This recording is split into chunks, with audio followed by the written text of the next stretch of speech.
warrant article. Sir? Jeff Knoll, 28 Wren Street.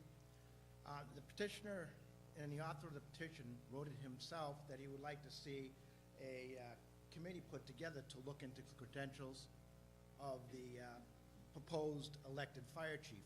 There's nothing that we can do to create that before a person's put on the ballot to become a fire chief. If we elect a fire chief, anybody in town who says, I want to be on the fire department, be the fire chief, can put his name on the ballot and win. He's putting the lives of every resident in jeopardy by doing that, not knowing what he's doing as a fire chief, not to mention all the men and women on the fire department who put their lives on the line every day for this town. I'd just like to say, for the people who want to vote for this change, keep that in mind, that you're jeopardizing everybody's life.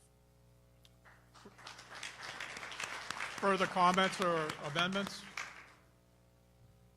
Sure, good morning. Ed Glancy, Lund Street. I just wanted to follow up. Jeff actually stole some of my thunder, but at the end of the day, I've been on the fire department for 14 years and a resident of the town since '99. Here to tell you that I've lived through the elected fire chief position as well as appointed. Appointed for us has brought us from a qualifications perspective much further than we've been, because the Board of Selectmen have spent the time to interview qualified candidates for the position. At the end of the day, to further just facilitate what Jeff had said, there are safety concerns for all of you, as well as us on scene, and it's not an administrative position. There are plenty of times when our fire chief shows up and will help with the command of a less than optimal situation. So qualifications for fire chief is very important for this town. So I would ask that we do not support Article 13 and we stay with an appointed fire chief. Thank you. Further comments? Amendments? Hi, Jason Hubbard, 29 Woodhawk Way. I just wanted to, well, one, reiterate what the last two people said. I've been on the fire department for 8 years, and going backwards to an elected fire chief is absolutely the wrong move. Appointed chief has brought so many more qualifications and so much more training to the department. And in addition to the commenters saying that they wanted to have a say in these key positions, we do get a say. We get a say in that we elect the Board of Selectmen to represent us. They then go and do the interviews. They interview the most qualified candidates. The town itself can't conduct an interview process. It's a popularity contest, and people who understand politics and know how to run a campaign are the ones that are going to win, not the most qualified candidates. These petition articles do not have the best interests of the town in mind. Thank you.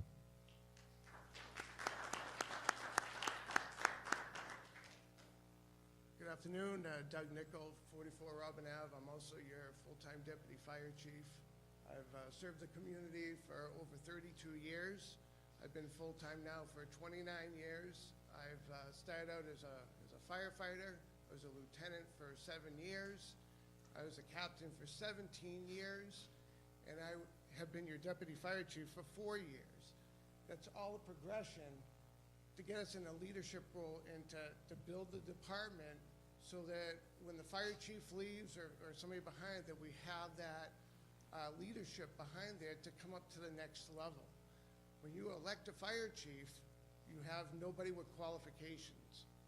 We have had an elected fire chief in the past that had an entry-level fire certification and wasn't even an emergency medical technician, which we all are now, leading your department. It's a very unsafe thing to do. In the last 7 years, we have an appointed fire chief that has the highest qualifications, some of them in the nation. And you're paying that extra money, the $45 an hour you're paying somebody that's never driven a plow truck to facilitate and be the CEO of the fire department and oversee 32 guys that are putting their lives on the line for you. And to me, to want to go back to an elected position is foolish. Thank you.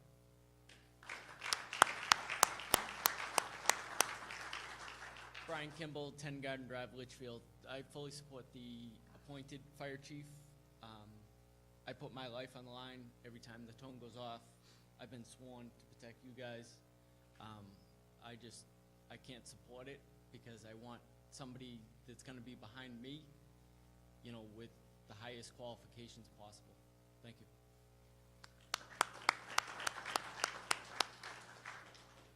240 Charles Bancroft Highway, Derek Earl. I've been on the department on and off since '98, so I have also seen both sides of this. And when we have an elected position, it's very inconsistent. They come, they go, but we're still here, and we still need to protect you, and our safety, along with your safety, should be your #1 priority. When they're appointed, they're vetted, and they can follow through with what they initially said they were going to do. Ray Thomas, 323 Charles Bancroft. Could you, I'm sorry, if you could repeat your name again, please. sir. Ernest Thomas. Thank you. I am a certified firefighter. I have career level firefighter. I've taken other classes, and if you change this position, you would have an unqualified person in the role of chief. Most of them don't have EMS, incident command system stuff. The ones that do are the highest qualified people.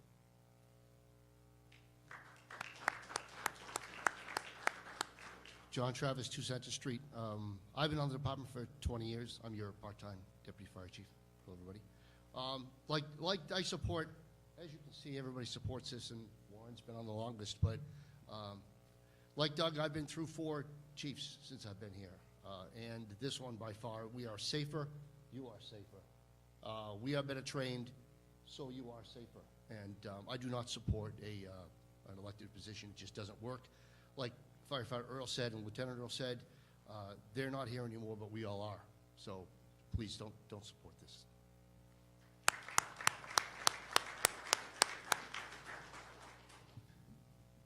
Warren Adams, 507 Charles Bancroft Highway. Been on this department for over 50 years. And I've seen elected fire chiefs, and I've seen some good ones and some that I would be afraid to have my house burning or be in the house and worry about somebody coming and get me. The chief you have now has been well vetted, and he comes with the highest qualifications that any chief could come with. I've experienced over the radio, in other words, on the fire department, listening to viewing the fires, and you hear screaming and yelling. I mean, it's almost like deer in the headlights when they see a big blaze in front of them, and they start screaming. They go out of sight. Either that or have another chief from another department, another town come and run their fire, and that's the very wrong thing to do. And I have listened, like with this chief, very, very calm through the whole process, placed all the trucks and all the equipment and all the people in the right position, which was the Wilson fire, which was a potential for a disaster. And I was very impressed with him, with it, and I'm still very impressed with him. My question is, why do you want to go back to the 80s and jeopardize? You're going to ruin the fire department as you know it right now. The members, you get the wrong person in there, they're all going to leave. And they're dedicated firemen. It takes hours upon hours upon hours of training to even be level 1, and a lot of them are the higher levels.